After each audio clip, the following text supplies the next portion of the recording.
Welcome to episode 20 of New Money Talks. There we go. All right. Perfect. Awesome. So we got Philip Rivers in the house. He is we're going to call him the Klaviyo King for sake of easy introductions, because all of your ads are showing up everywhere regarding your email and SMS marketing agency. Is that SMS as well, or is it primarily just email? Well, they go hand in hand nowadays. Yeah, 100%.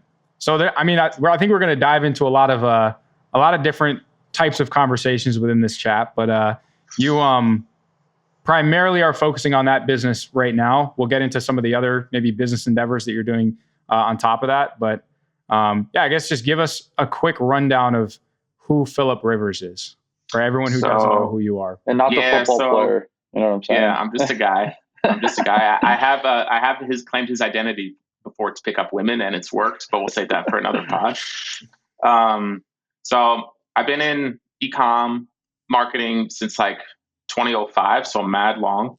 Back in the day, I got my start designing T-shirts that coincided with the release of Nike Dunks, and I sold those T-shirts in message boards like NikeTalk.com. So this is like before Facebook. There was no Facebook ads. Shopify wasn't here. It was just like pretty much build a MailChimp list and transact on PayPal.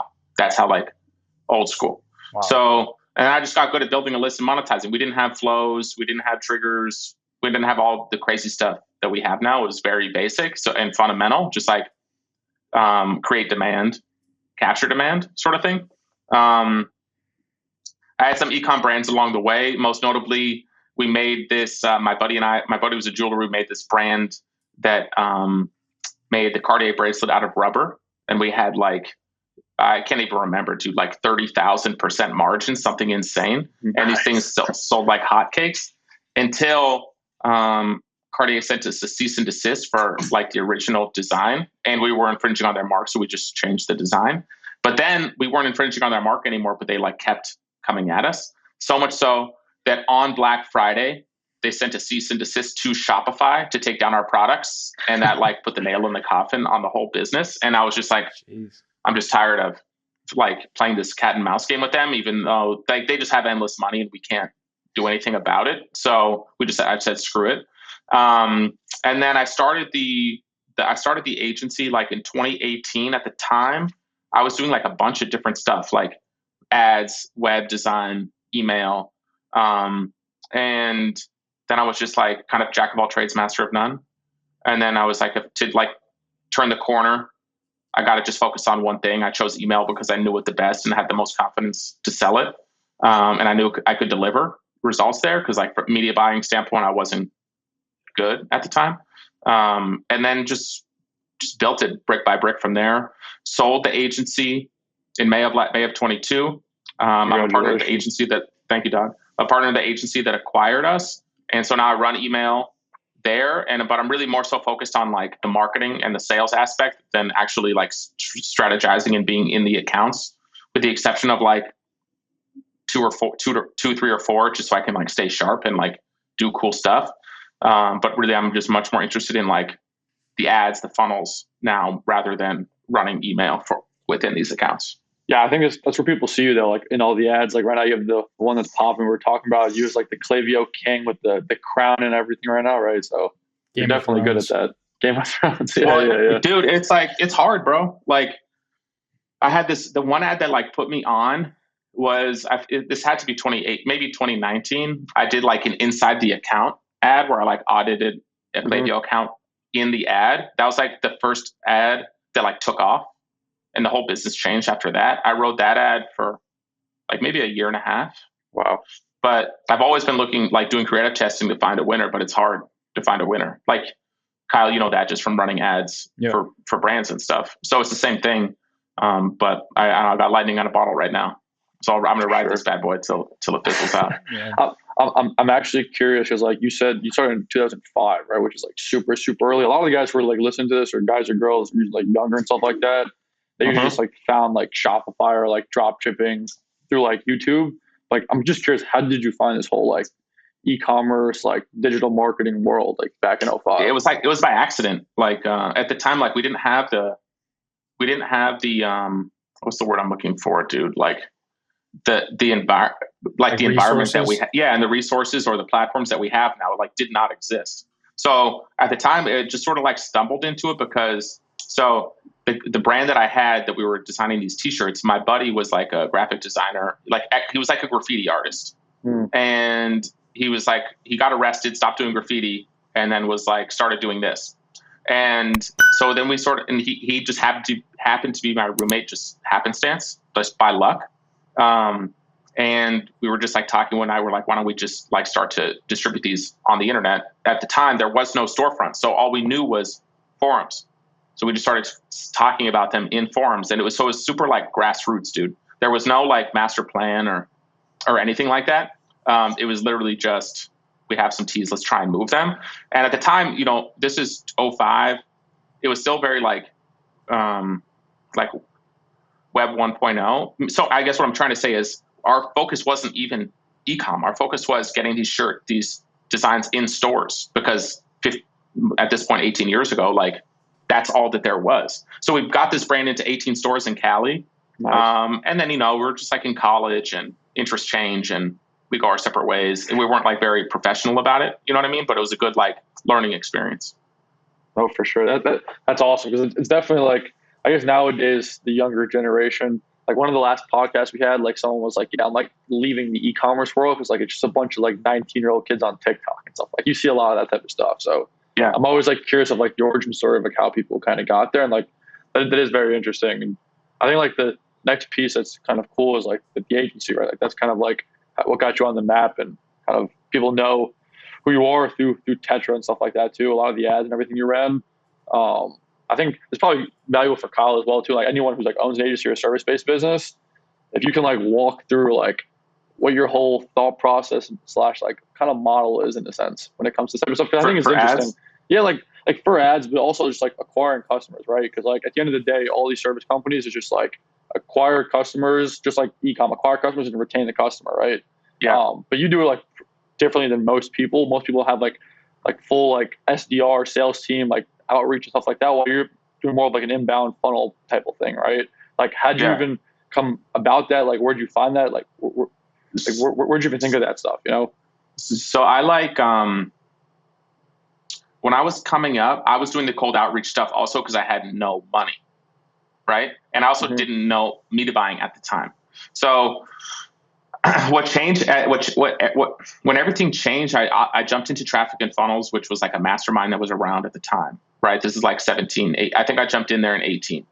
And at the beginning, like I knew, like at that point, my agency might have been at like 10, 15K a month, and I had just got there just by blood, sweat, and tears. But I didn't know sales, or I had no salesmanship, and I didn't know like how to like create demand and capture it as it relates to the agency business. All I did really was fundamentally doing cold outreach, getting on calls, but I was a terrible salesperson, like awful. I could like close no one.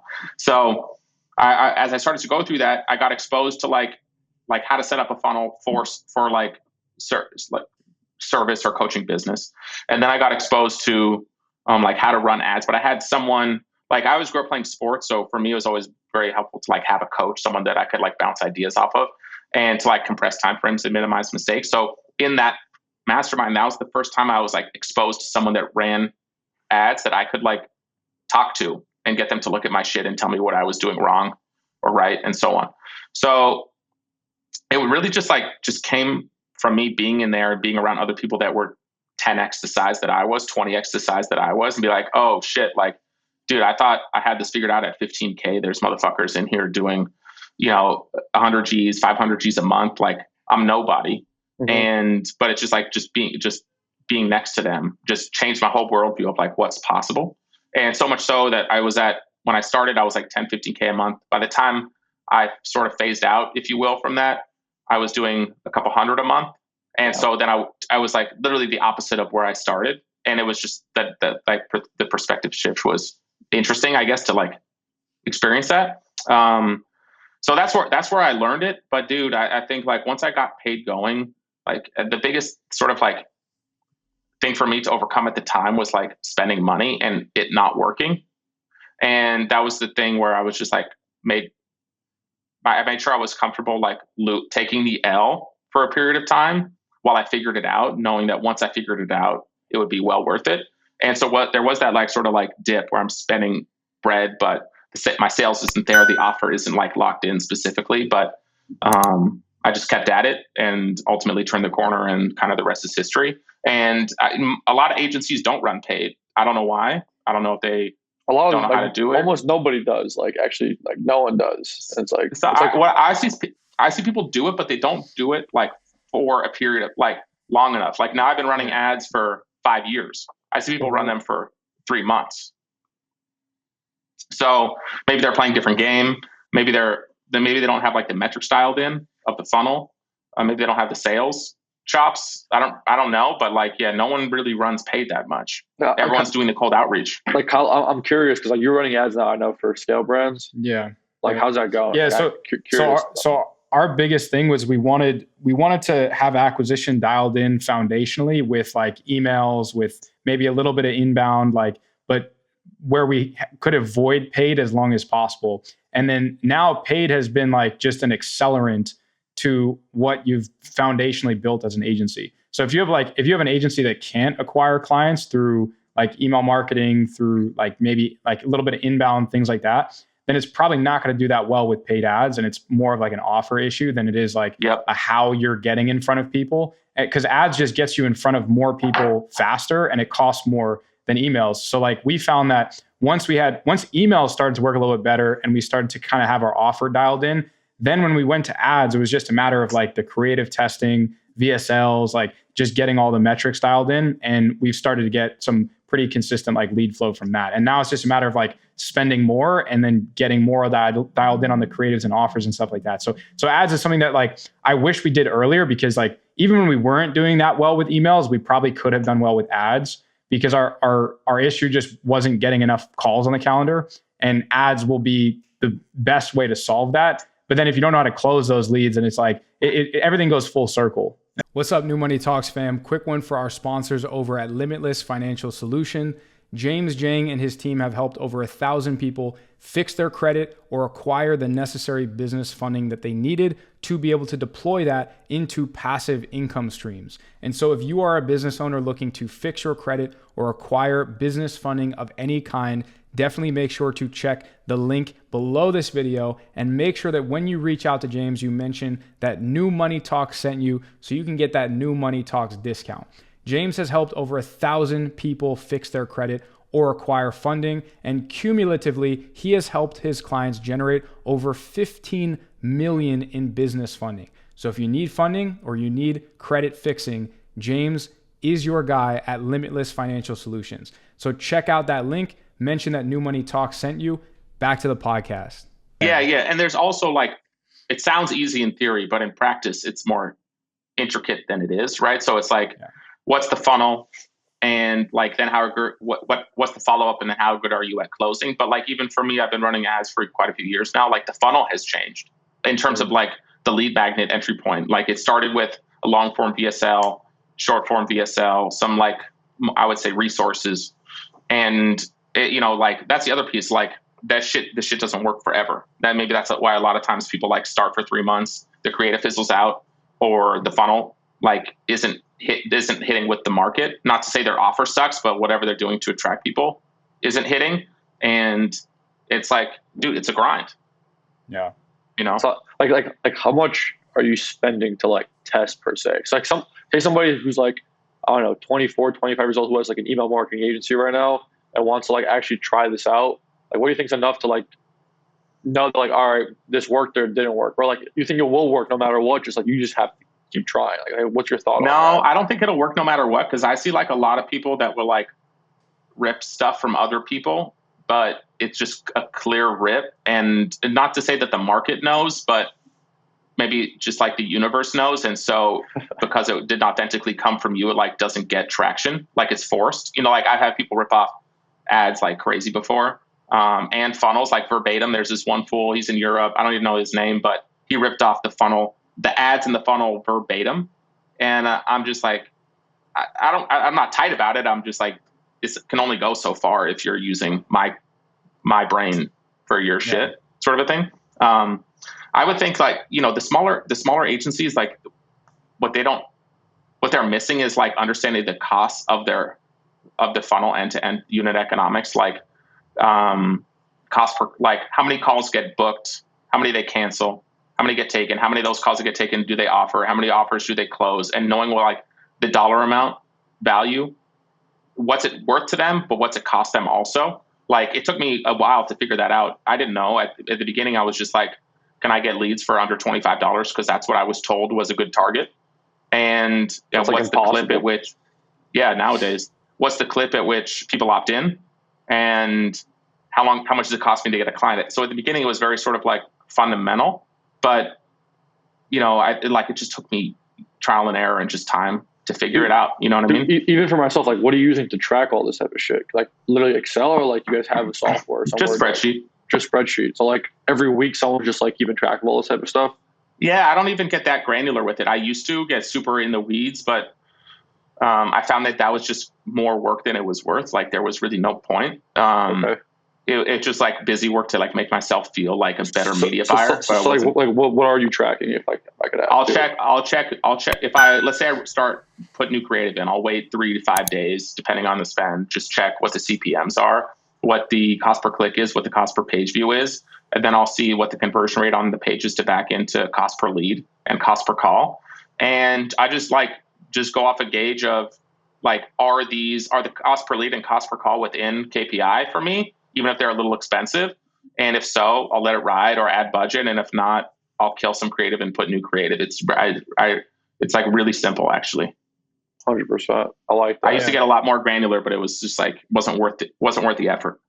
Yeah. So with regarding like the brand building versus the servicing, did you get into either or first, or like have you built e-commerce brands in the past and then get into servicing, or like the other way around?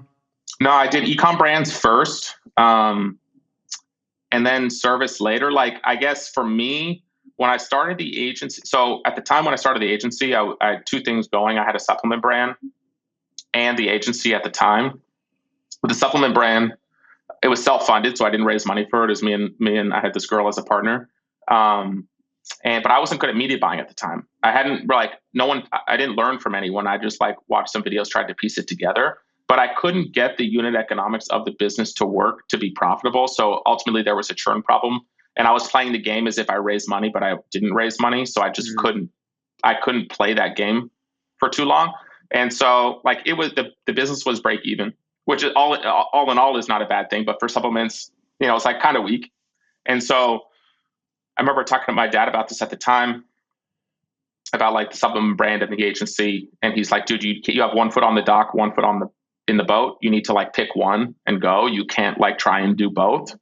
And so the agency was the one that was moving at the time. So I killed the supplement brand pretty much the next day and went all in on the agency. I think I jumped in traffic and funnels like the next week.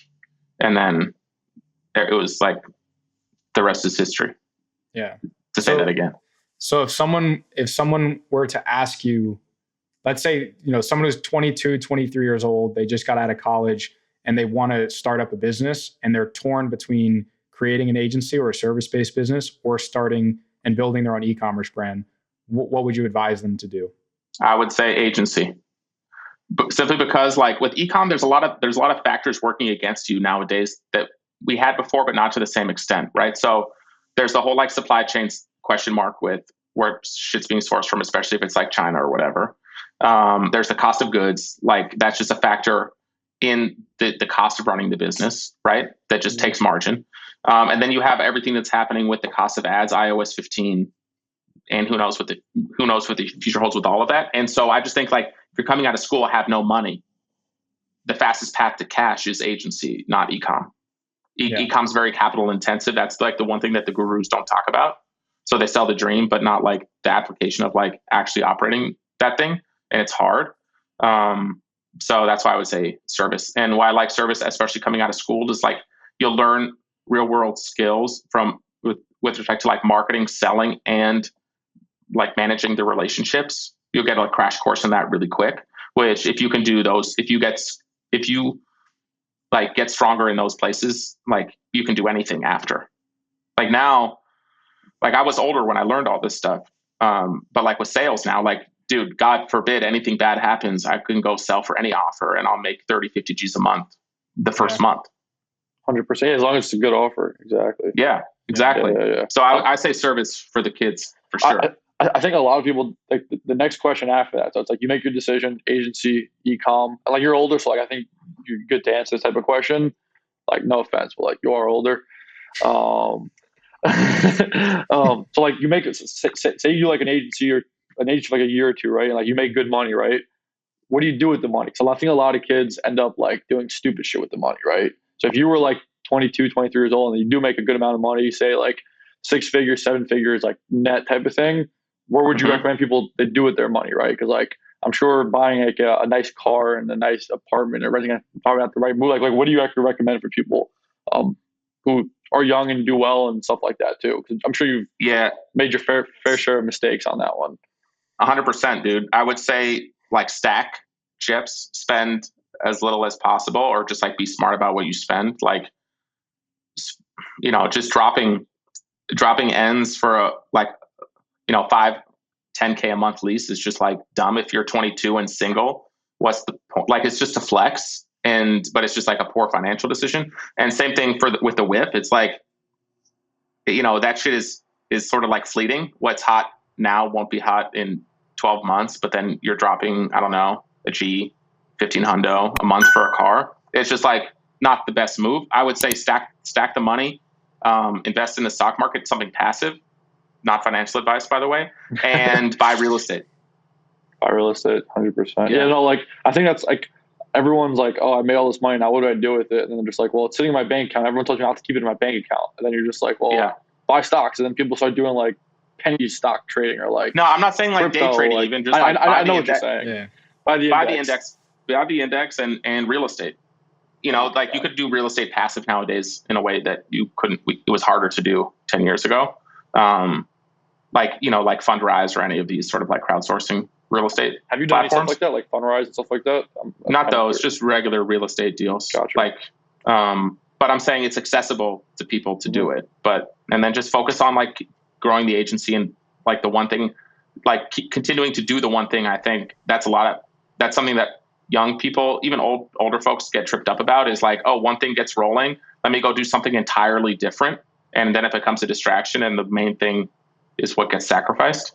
It's going back to like the lessons that my dad told me about committing to the one thing.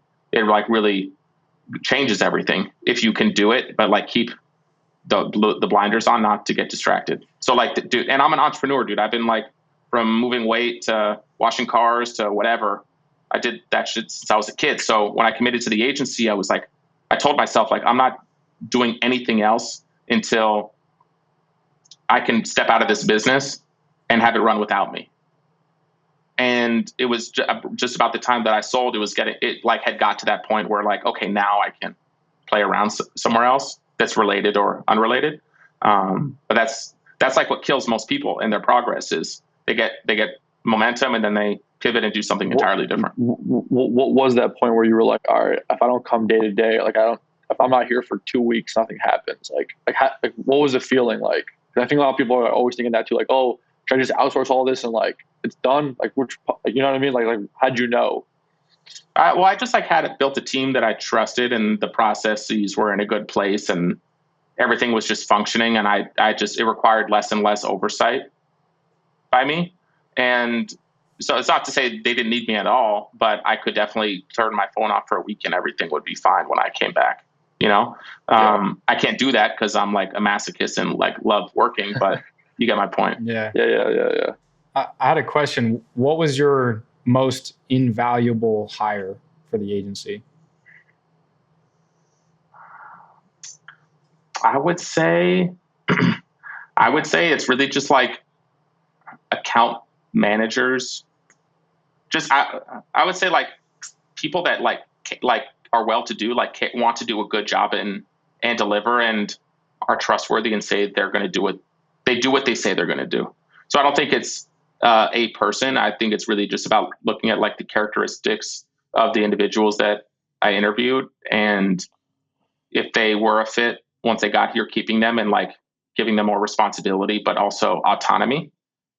And if someone wasn't, I've made the wrong choice, just clipping them sooner than later. But I think it's really just about people that like know their role and want to do a good job and have some, like, I'll say autonomy again, but just like no one wants to be micromanaged and stuff. So I think it's really more so about just me being self-aware rather than the best decision that I made. You know what I mean? Yeah. So I'm assuming that like the thing that you did most was managerial. And so that was probably one of the, not the first thing, but one of the last things that you went to hire for. And probably one of the most important things within the business is like who's actually managing the team that's putting this all together, and like the client success manager, something like that. Yeah. So actually, one of the first people that started to work with me was my brother at the time. He didn't know anything about email when he got here. I just needed someone, this is like when things really started to take off, and I just needed someone that I could trust. And so shit was moving a million miles an hour.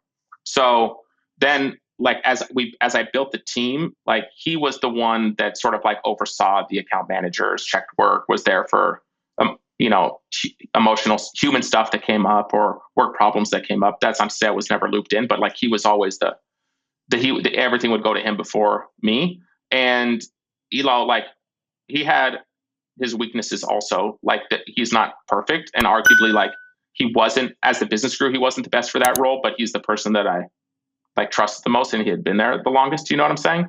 So I think like I kind of did it backwards. Like I didn't build a team and then hire the person. I like hired the guy first, but my brother was just doing a lot of things for me at the time because that's what was required of, for the role. You know what I mean? So yeah. I would, generally speaking, like if I were to do it again. Yo, New Money Talks fam, sorry for the interruption. Just wanted to shout out our sponsor, Mars Agency. They have managed over $100 million in paid ad spend and generated over $200 million for over 50 different companies that they've worked with, both e-commerce and non-e-commerce. They handle everything regarding paid advertising, digital content creation, SEO, and everything that encompasses brand or company growth. So if you run a company that can sell anything online, I highly recommend that you check out the link in our description, say that New Money Talk sent you, and they'll take care of the rest. Now back to the podcast.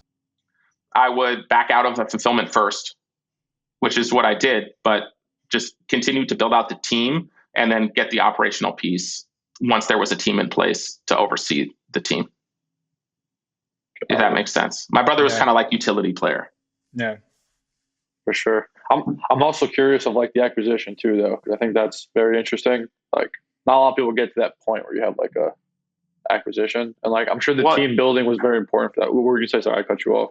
I was going to say that most agencies are out of business within 2 years of starting.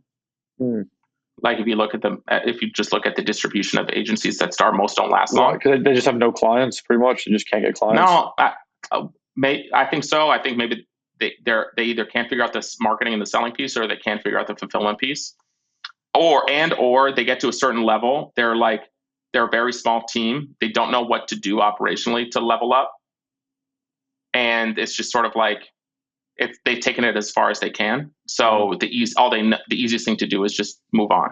Yeah. But you didn't do that. No. Well, that's why now, I don't know, dude, I don't even trip about competition. So especially little, smaller agencies, just because there's so much opportunity out there. And I just know that most of them are going to be dead within 12 months anyways. So. Yeah. So good luck. That's true. I had a quick question on personal branding. So at what point, whether it was in the beginning or halfway through building an agency, at what point did you start to build out a little bit of a personal brand to where you saw the importance of inbound? And if you were to go back, would you have put more focus on other areas of the business? Or do you think that that component was invaluable and you were really happy you built out that personal brand? Yeah. So the Twitter happened by accident. So when I first started when I started running ads, one thing I was not comfortable doing was putting my face in the ads. So your face is on every goddamn ad now. Now. Yeah. But at the time, I was mad, I was shook about it. so I didn't do it. The ads didn't perform very well. And then it was like another sort of like come to Jesus moment. I was like, if I really want this outcome, this is a sacrifice that I have to make. And so I made it. It started to work, and I just kept doing that. I still don't like it, but it's just like what's necessary to grow, to be at that level, right? And so like even Grant Cardone talks about like he puts out all these videos. He doesn't like making them, but he's like, I like the money that comes from it, so I do it. Yeah. So how'd you go to Twitter? That's what we're both interested about. Yeah. So the Twitter, originally when I started the Twitter, I was like, if I can get a couple clients in the first 2 months, I'll keep doing the Twitter. It wasn't about brand at the time. It was about client acquisition. And so, and I got a couple clients pretty quickly. And I was like, I just kept going. And then once I crossed 10K, which was never like an objective, it was just more a function of like being on Twitter consistently for a period of time. Then I thought the way people looked at, communicated with me just changed just because of this arbitrary number in the profile of 10K. And then that was where it was like really like eye-opening for me, is like, oh shit, that like this personal brand thing, there's like leverage there that I didn't realize was there until I got at this 10K level. And so then it became, I'll take the clients, but I'm just going to keep doubling down on the brand, if you will, just because like, I don't know, only good things will come of this the longer that I do it. I don't know what those things are. I don't know when they'll come, but I know it's just like, if I continue to do it, I'll eventually get struck by lightning. So that's why I still do it. And I like Twitter the most because it's not video. Dude, what grows to Twitter? Like, actually, like, what's like, how do you get, like, people just say posting, but like consistency. Yeah, honestly, it's consistency. It's twofold. It's being consistent posting, but then it's also being consistent engaging every day. So like, I know if there's days that I'm not spending 20, 30 minutes a day on Twitter, I'll get less impressions, I'll get less follows that day. There's no hack. It's just like being in the trenches. It's like literally like commenting, liking, retweeting, all this stuff. Mm-hmm. Yeah. Like you can run ads, you can run follow ads. I tested that before, but it's like not like what's the point, I guess? Because like at the end of the day, you're getting follows. Like there's no way to like quantify the value of the follows, but there's a way to quantify what they cost. But there's no way to determine like I'll actually make money from this. It was actually like I think it's kind of dumb to pay for the followers, and it's still like on a rented platform, not on your list, So and they're expensive, bro. Like if you're gonna do it, so that's why it's just like you got to get your hands dirty and commit. And you're tweeting yourself, like you're spending the half an hour a day thinking of random shit to just put on there. No, so like what I'll do is I try and like ideate on the weekends, and I'll get everything loaded up for the week. And mostly what I do intra-week, like weekdays, is just commenting and stuff. So you're like spending time, like you're ideating type of thing. Like you're like, there's commitment for the threads especially. But now I've been doing it for like, I don't know, a year, almost 2 years now. So I have like a library of stuff that I can either reuse or reinvent, if you will. Got it. I got through college plagiarizing, so I'm really good at just like taking something I already did and rewording it and using it again. Well, now you got ChatGPT, so just it doesn't work, dude. I'm fucking with you. It doesn't work. Oh, yeah, I see that formatting on Twitter now, where it's just like you put a value post out, and then you say like, comment, retweet, and I'll send you something. I'll send you the deliverable. Yeah. It works very, very well. And I'm someone who like, I want to get into the Twitter game, and I know that stuff works, but I'm just like, I don't want to do what everyone else is doing. I think some of that stuff is like so corny. You get the deliverable and it just like sucks, and it's a lead magnet to like their shitty offer. So like, is that kind of just like what you need to do? You have to blend in with like what's working and be on. It's not about blending in. It's just that it works. Yeah. Like it'll get played out at some point, but then there will be a new thing. Like marketers ruin everything. Seriously. So once someone's like strikes gold, people are going to copy it for whatever it is on Twitter in this case. So like these two steps, they'll last. It'll work for a period of time until it doesn't. Then it'll be something else. Like Threads really crushed 2 years ago. They don't have the same effect as they used to because everyone's doing Threads now. But that's how like Sahil and those guys that are huge now, 2 years ago, they just started doing threads when it was a new feature when no one was doing threads. Yeah. So it's just like a lot of timing and shit. Yeah. But I don't know. It's, well, you know, dude, all this social stuff, Twitter, IG, it's all a grind. Oh yeah. You know, like I was doing, go ahead. Like this YouTube shit sucks. It's fun, but it sucks. Like it's like expensive and it takes a while, a whole nine. It requires like, a lot of patience. Yeah. A lot of patience, a lot of like, it actually takes more time than I thought it would. But like, it's actually good though. Like we've got a lot out of it. Like we met a lot of people, like had really good conversations that we wouldn't have had otherwise. And like, it's solid. That's what I mean. Like you just have to commit to the long tail. And you, like what a lot of people do is they overcommit.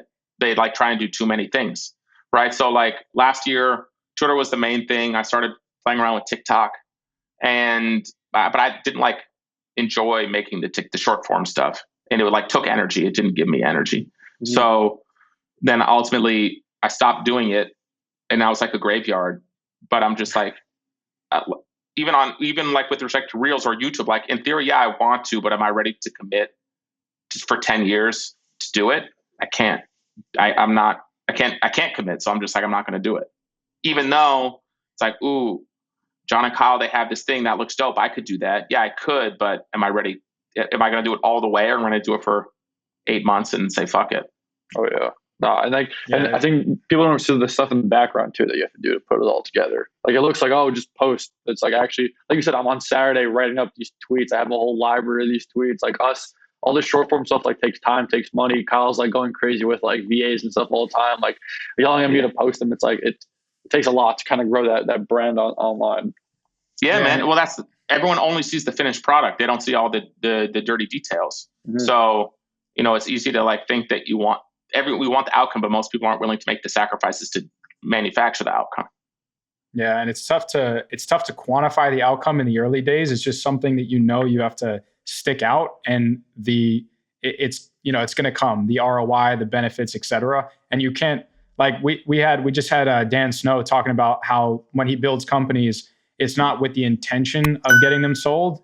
It's like he builds them with the intention of them not being able to be sold, to ensure that they're profitable on the front end. And then if they do get sold, then that's a great bonus. So that's like kind of, a huge reason for why we started this. It's like we started with absolutely no strings attached, no intentions, but like kind of in the back of our head, knowing that like things will come of this. And it's just, kind of just sticking it out, running it long term. Because we got plenty of our stuff on our plate. We got businesses that we're operating that we're trying to get to, 6-7 figures a month. And it's just like, there's a lot going on. And we're like adding one more thing to the plate. It's like, there's trade-offs for sure.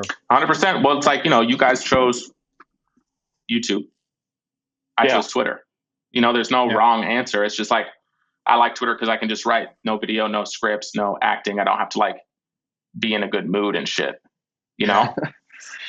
No, we're actually contemplating putting out some of these shorts on Twitter, but like it's all text based. What have you seen of videos on Twitter? I don't really. You don't see that many. No. Like what I see mostly is like, what's his name, Daniel Fazio, the Black Hat Wizard. They're like ads for Client Ascension that are videos, but I never see native stuff. Very rarely. Interesting. Do you think it'll ever get to a point where like you'll see more videos? Well, we'll see what Elon has up his sleeve. Yeah, right. Yeah. But I think that's the beauty of it, though, is like there is none. The videos for all the other places. Yeah. Well, one thing I'm interested of that we haven't even talked about on this one, which is like kind of weird because like you are the email wizard, email guy, you're not the guru, but you're the email master over here.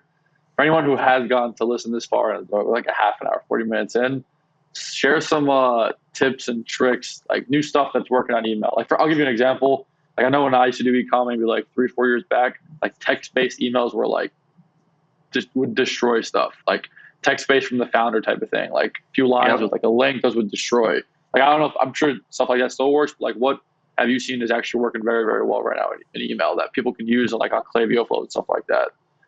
I think the beauty of email is that the tried and true shit always works. So it's like your question was very like, what's a hack? I think the beauty of email is like you don't need hacks. Like it just works every time. I always say that like emails downstream of wherever you're getting traffic from, paid or organic. And if you get them to opt in, those people are very high intent. And so much so that, I tend to see email convert at like 5 to 10x better than any other channel. And so if you just do the fundamentals consistently, which again isn't sexy, but if you just do them, it will print for you. Yeah, the plain text works for sure. Especially if it's a brand that does design and they do plain text, it can work. All my emails that I send are just plain text, and I've been doing it for 5 years, and they work. So I think that's more contextual than anything. But I just think that, I look at so many accounts. Kyle can probably attest to this too.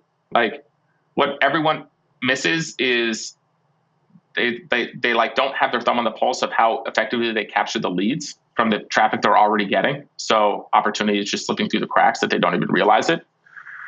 They don't really have like a strategy with campaigns or segmentation. So like, meaning there's no plan. So they don't send consistently. Therefore, they don't create opportunity to get opens, clicks, and sales. So they maybe send once a month or twice a month or maybe weekly, but there's no real like strategy process to it. And so it doesn't manufacture what it could or should. And with the flows, most people, they do the bare minimum. So they'll take the Klaviyo shit and they'll fucking change their logo or whatever, and that's it. And it's like, it's not putting the channel in a position to be successful for them. They're just doing the bare minimum to like check a box, be like, I have email. And it's like, no, you're a fucking idiot. And so it's just like thinking, it's not rocket science. This shit is tried and true, been around forever. And if you have the fundamental components, you're light years ahead of whoever your competitors are. So I think that that's what I see. It's not really about hacks, to be honest with you, dude. It's more so just like set up the fundamentals well, and you'll be good. So I'm going to push you even more right now. So you say fundamentals. What's like an example of fundamentals when you say that? Well, the lead conversion rate, your pop-up offer to get leads is strong. You convert 5 to 10% of all traffic into leads. Campaigns, I would say, you're depending on the size of the list, but let's just say twice a week. Hey, New Money Talks fam. Sorry for the interruption, but hey, we got to pay the bills somehow. I want to thank and shout out one of our sponsors, Wyndon. Wyndon is a brand new bank, one of the best people out there. If you're using the boring TD Bank, Chase, PNC, Bank of America, you got to stop. Check out Wyndon Bank. They have a bunch of great rewards, credit card points, fully transparent pricing, easy dashboards. Pretty much for the new money guys out there and girls out there, this is the best bank to use. Check out the link in our description.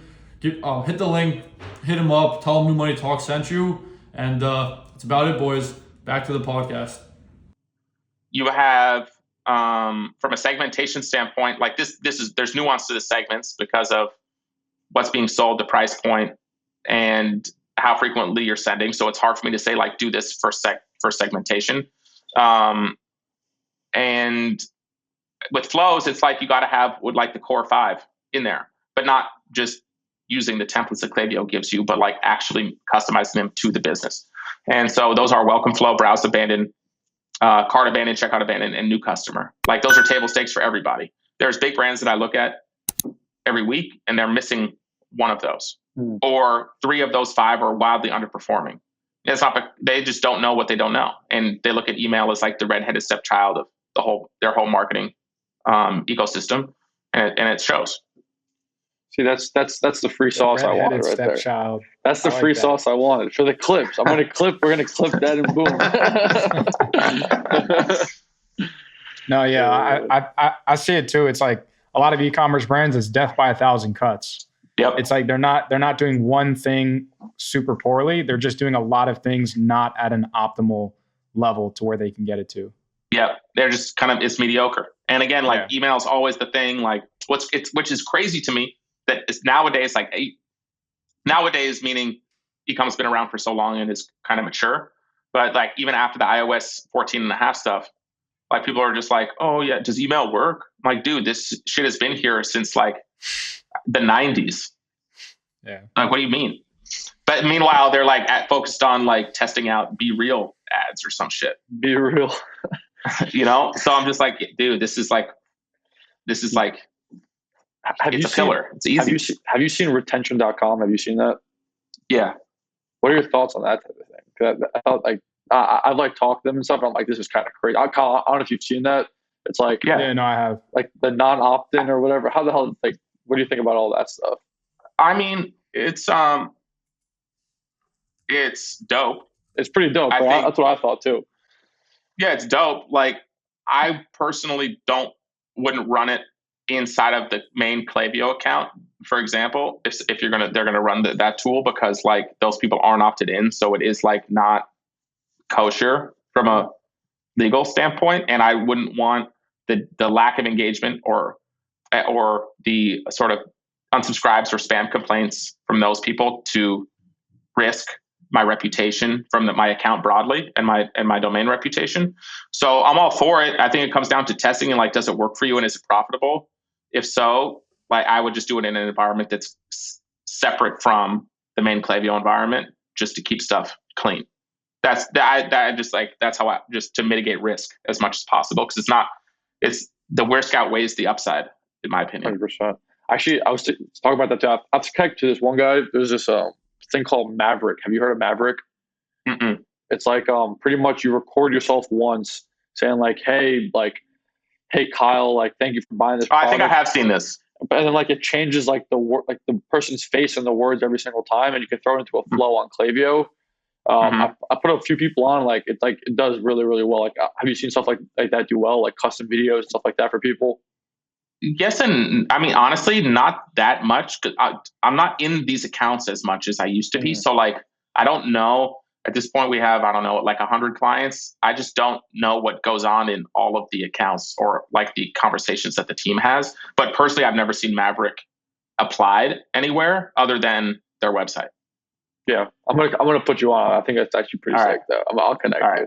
Do you how heavily are you using AI for your acquisition strategies, if at all? In what sense?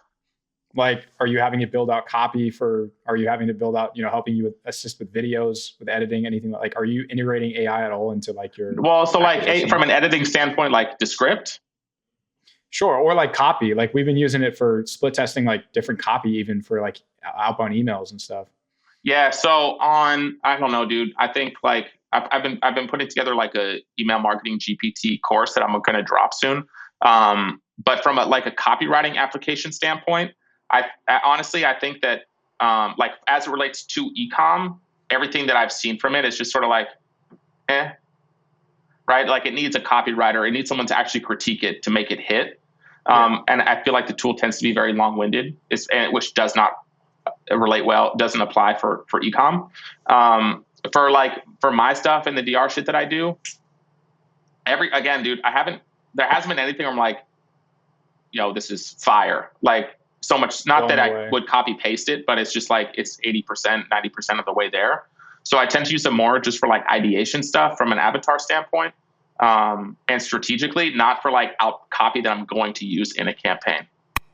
Yeah. Even just like conceptualizing like video or tweet ideas, though, it comes in handy for sure. 100%, especially when you start to stack these prompts, it gets super, super fire. But again, I would say I'll use it more so like from a creative standpoint rather than like some like output that I'm going to use in a post or in an email. You know what I mean?